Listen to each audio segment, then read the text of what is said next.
Bonjour mes chers élèves, j'espère que vous allez bien.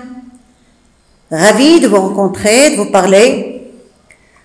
On continue nos leçons sur les genres littéraires. On a travaillé la légende, le documentaire, la poésie. Aujourd'hui, on va voir le roman.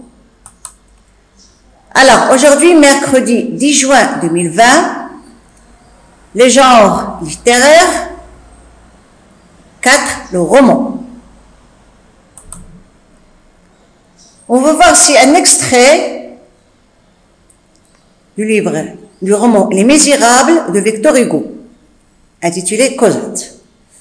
Cosette était laide, heureuse, elle peut-être était jolie. Cosette était maigre et blême. Elle avait près de 8 ans. On lui en eût donné à peine 6. Ses gros yeux, enfoncés dans une sorte d'ombre profonde, étaient presque éteints à force d'avoir pleuré. Les coins de sa bouche avaient cette courbe de l'angoisse habituelle qu'on observe chez les condamnés et chez les malades désespérés. Ses mains étaient, comme sa mère l'avait deviné, perdues d'engelure. Le feu qui l'éclairait en ce moment faisait saillir les angles de ses os et rendait sa maigreur affreusement visible. Comme elle grelottait toujours, elle avait pris l'habitude de serrer ses deux genoux l'un contre l'autre. Cosette, Les Misérables de Victor Hugo. C'est un extrait pour vous donner une idée du roman. Alors le roman. Le roman est une œuvre d'imagination, une œuvre narrative constituée par un récit en prose, qu'on a déjà vu en poésie, d'une certaine longueur, dont l'intérêt est dans la narration d'aventures, l'étude de mœurs et de caractère, l'analyse de sentiments ou des passions, la représentation du réel. Il comprend le roman d'amour, policier, historique, autobiographique, d'aventure, d'analyse, réaliste, et on a d'autres. Quelles sont les différentes parties d'un roman?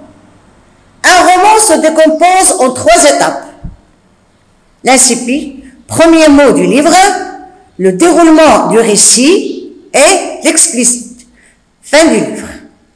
L'incipit inaugure le roman. Il permet sa mise en place, c'est le début du roman. Le déroulement du récit s'articule en une ou plusieurs intrigues qui progressent parfois avec des digressions et des va-et-vient temporels. On peut dire qu'un roman se décompose en 3 parties. Il y a la partie initiale, le déroulement du récit et la fin. N'importe quel récit raconte l'histoire d'un personnage en quête de quelque chose. Selon le schéma de Créma, qui s'appuie sur le conte traditionnel, il comprend un héros, le personnage principal, une quête, une enquête, une aventure, des adjuvants, ce sont ceux qui aident le héros, et les opposants. Ce sont les adversaires qui créent des obstacles. Les épreuves du schéma forment l'intrigue. Le schéma narratif traditionnel est composé de 5 étapes. La situation initiale, l'élément perturbateur ou bien l'événement déclencheur, les péripéties, la résolution ou le dénouement et la situation finale. La situation initiale, là on connaît les héros, les lieux. L'élément perturbateur ou bien l'élément déclencheur, c'est ce qui va arriver pour changer le cours de l'histoire. Les péripéties, les différentes actions faites par le héros, ou bien les adjuvants, ou bien les opposants, d'accord, pour créer une atmosphère, ou pour donner un cours au déroulement. La résolution au dénouement. On cherche à trouver une résolution à ce problème. La session finale, le résultat, bien la conséquence, qu'est-ce qui est arrivé, d'accord? Ça peut être une bonne ou une mauvaise fin. L'histoire commence par une situation stable et retrouve une situation stable à la fin. On commence par une situation stable et on termine par une situation stable. Entre-temps, des péripéties ont lieu à la suite d'un élément déclencheur. Elles constituent la plus grande partie du roman.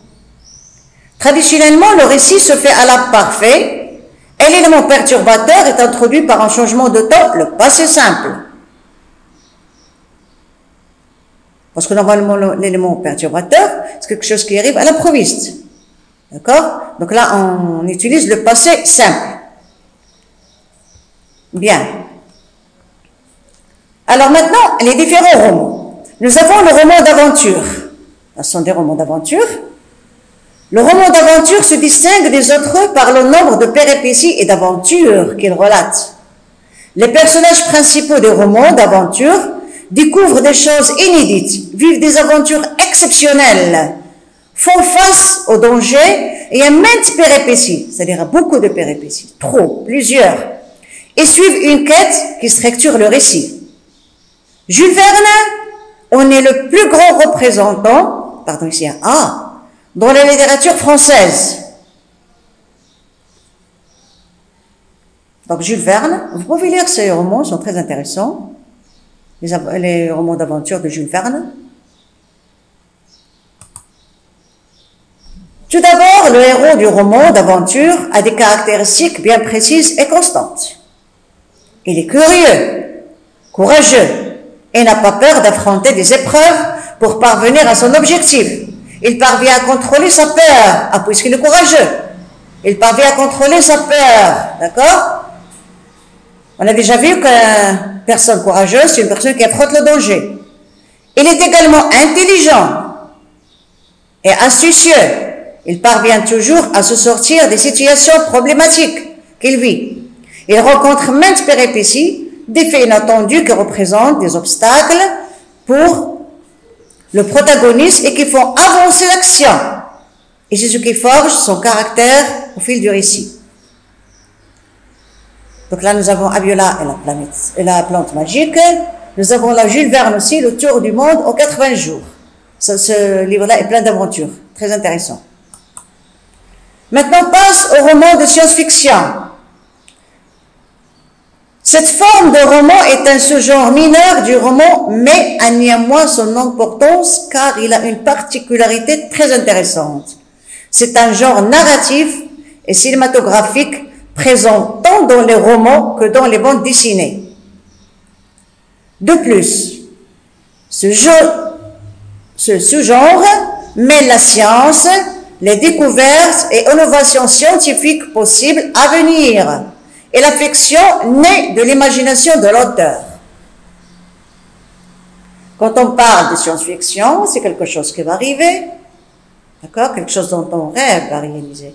C'est grâce aux romans de science-fiction qu'ont été popularisées des thématiques comme la téléportation, le voyage dans le temps, les voitures volantes, la colonisation de la Terre par les aliens ou la rencontre entre les hommes et les robots.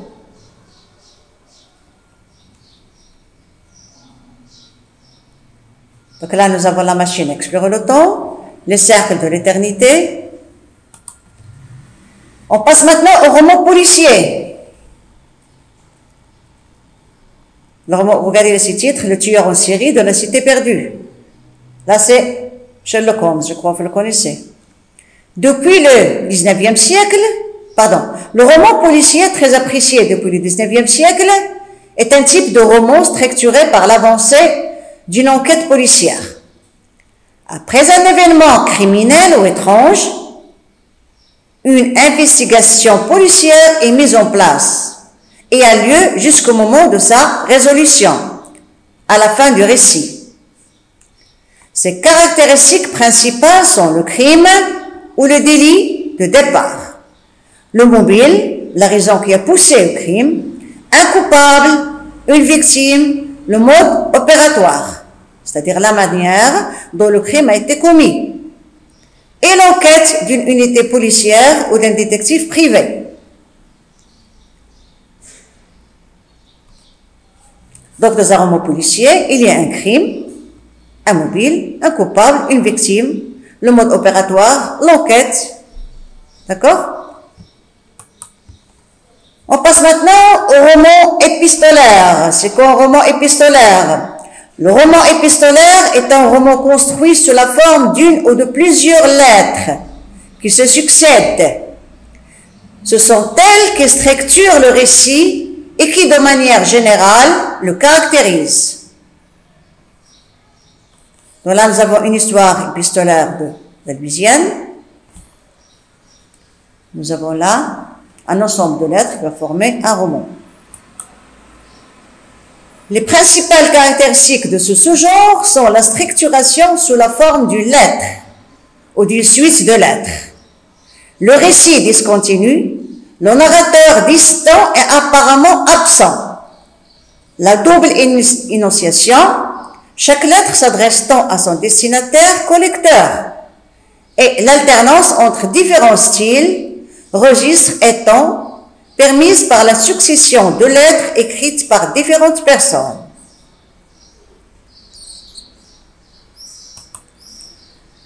Le roman historique, comme son nom l'indique, le roman historique est très particulier car bien que le roman soit par essence fictionnel, ce type de roman se destine à représenter la réalité d'un temps, d'un espace et d'une époque.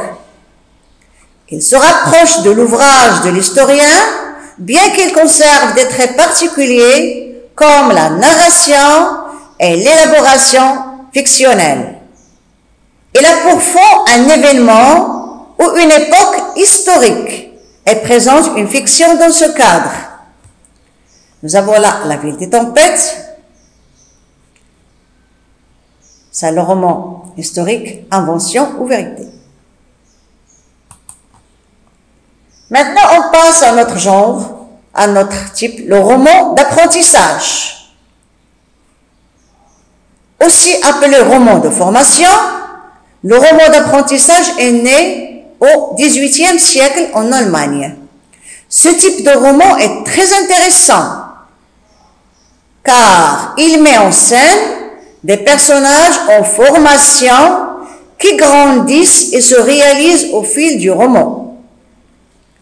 Ils sont en période d'apprentissage et servent d'exemple au lecteur. Ainsi, tant le héros que le lecteur grandissent en affrontant des épreuves formatrices.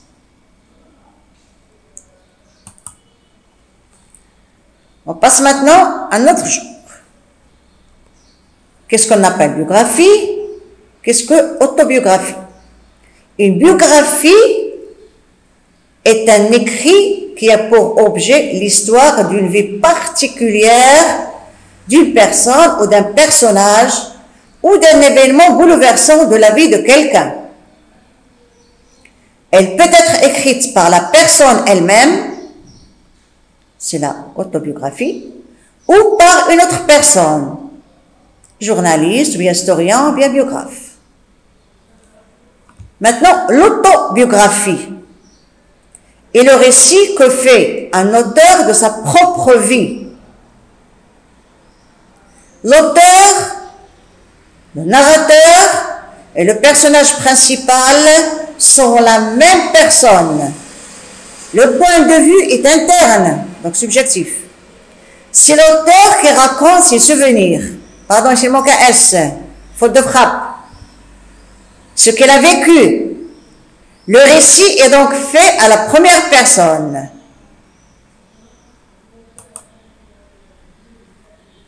Qu'est-ce qu'un roman autobiographique? Le roman autobiographique est une forme de roman caractérisée par le récit autobiographique fait par l'auteur. Dans ce type de roman, l'auteur y raconte son enfance, sa vie adulte, tout en adoptant un style romanesque et en mettant une part d'invention dans le récit. C'est une autobiographie plus ou moins déguisée dans le cadre d'un récit romanesque. Là, les mots, livre de Sartre, Jean-Paul Sartre, 1963, est un exemple. Là, nous avons ici 1, 2, 3, 4, 7 livres, 7 romans autobiographiques africains.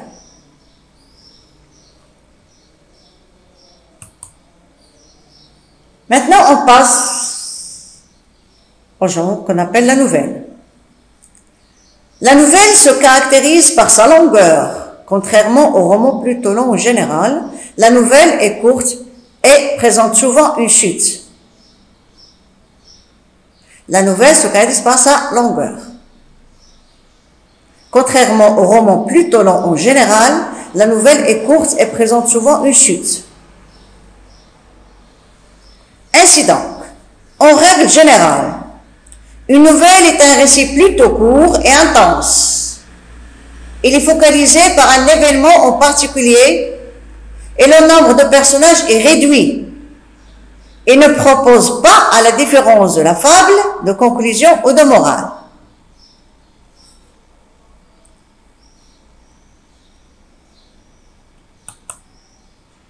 Mes chers élèves, comme vous venez de le voir, le genre littéraire étudié aujourd'hui, c'est le roman. Vous avez vu dans cette vidéo, dans cette leçon, différents types de romans. Alors, je vous demande, et je vous encourage à lire, d'accord? À lire n'importe quel type de roman. C'est très intéressant. Je vous encourage à lire. Alors, en attendant de vous voir, de vous rencontrer, de vous parler, je vous demande de bien voir et revoir cette leçon et d'en tirer profit.